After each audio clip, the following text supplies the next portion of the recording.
We hope you enjoy The Magicians, Across the Universe by Rachel Lawson. What's that, a lost magician? Asked the blue-skinned ambassador from the Alpha Centauri system to the Betelgeuse star system, seeing the new ambassador of the Emperor of the Universe's system. No, he's a human. He's called Jasper Green, said the gray-skinned ambassador from the Xeracian Empire to the Betelgeuse system. He seems to like reading a lot, said Cinnabar, the Alpha Centauri ambassador, noting the human had done nothing all evening at the ball on this insignificant planet in the system of Betelgeuse. Everyone else had been chatting and doing their best to keep the system from going to war. Green had just sat reading his book. Cinnabar left his companion and wandered over to the human. "Hello, human," said Cinnabar to the human. "Hello, blue man, where are you from? You have me at a disadvantage. I don't know your people," said Jasper Green. Cinnabar smiled. "I'm from Alpha Centauri," said Cinnabar. "I've heard of that. Isn't it a star?" asked Jasper. "Yes, and my system," said Cinnabar. "Oh, nice," said Jasper, stifling a yawn. "How is a human working out here?" "I thought your people were confined to the Emperor of the Universe's planet Earth, isn't it?" Cinnabar asked. "Yes," said Jasper. "How did you come here?" asked Cinnabar. "Oh, a magician teleported me here," said Jasper. "I took you for one of them when I saw you." "They usually take human form," said Cinnabar. "Yes, I've noticed," said Jasper. "What are you reading?" asked Cinnabar. "Romeo and Juliet. It's a human play about star-crossed lovers," said Jasper. "Oh, is it any good?" asked Cinnabar.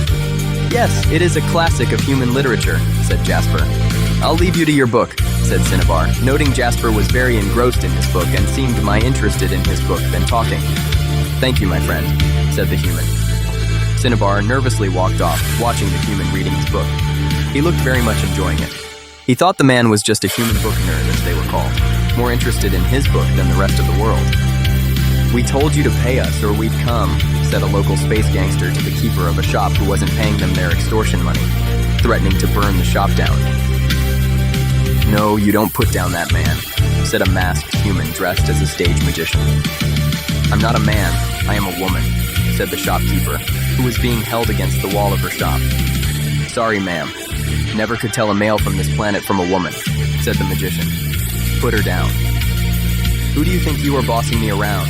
asked the gangster. "I am me," said the magician.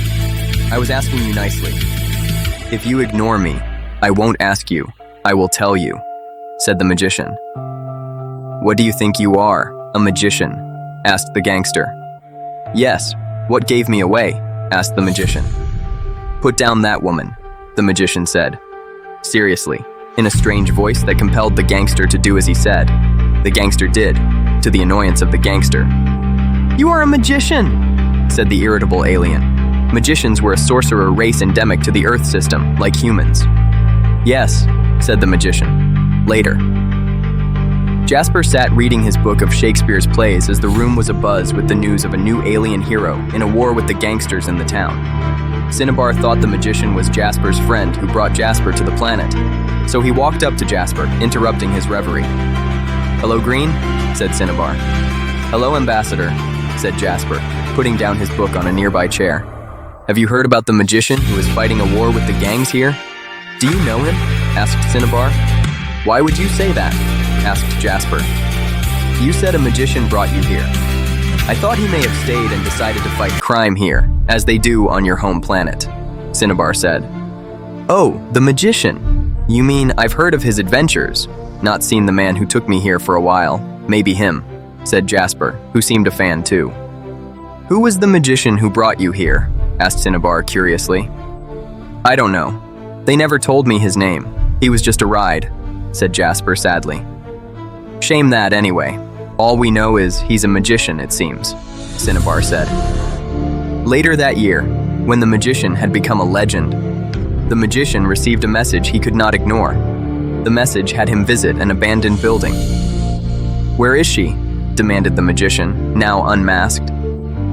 "By the by, how did you find out who I was?" the magician asked. "Dad, why are you here?" "They said they wanted the magician, not you," said his daughter, who was under guard.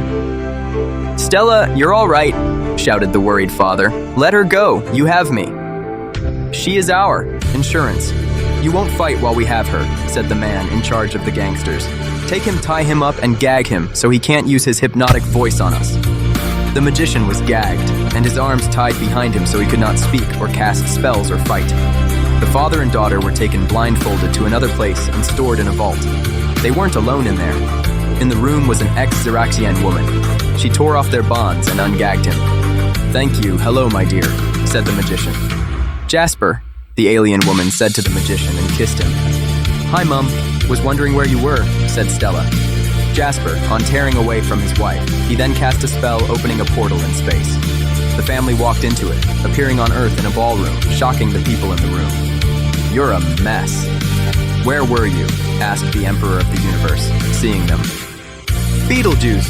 We were kidnapped, but we escaped," said the scruffy ambassador Jasper Green.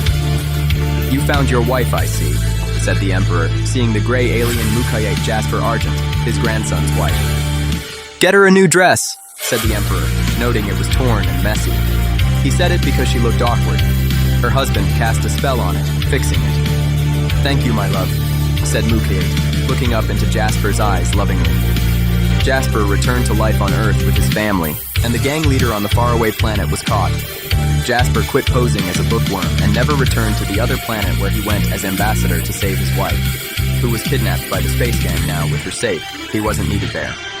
I traveled across the universe to find you. Our love is beyond the stars. Oh. Your love saved me from my world, from my dark fate. Our love is beyond the stars.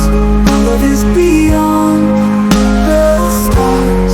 Our love is beyond the stars. You show me a new world, a life beyond my dreams, beyond my world, beyond the stars. Our love is beyond the stars. Our love is beyond the stars. Our love is beyond the stars. You are the world to me, all I want in the universe, all I ever wanted. Our love is beyond the stars. Our love is beyond the stars. Our love is beyond the stars. Our love is beyond the stars.